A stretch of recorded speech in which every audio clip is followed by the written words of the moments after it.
ఇలా కొత్తిమీర వేసుకోండి మై డియర్ ఫ్రెండ్స్. చక్కగా కొత్తిమీర వేసుకోవాలి చక్కగా. ఓకే వేసి ఓకే చక్కగా వేయండి మై డియర్ ఫ్రెండ్స్.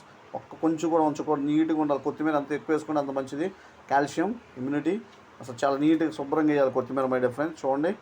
ఓకే కొత్తిమీర చక్కగా వేసుకోండి మై డియర్ ఫ్రెండ్స్. ఓకే చేపల పులుసు అయిపోతుంది. ఇంకో 10 minutes మన ఫేవరెట్ చేపల పులుసు. ఏం కర్రీ?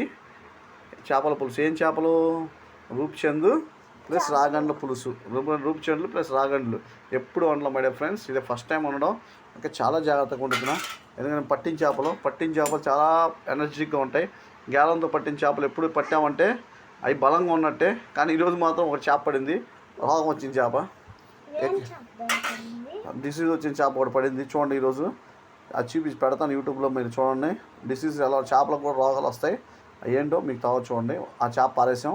ఇది మాత్రం చాలా నీట్గా ఉన్న చేపలు, చాలా యాక్టివ్గా ఉన్న చేపలు. ఓకే అందరూ లైక్, షేర్, సబ్స్క్రైబ్ చేయడం మర్చిపోమాకండి.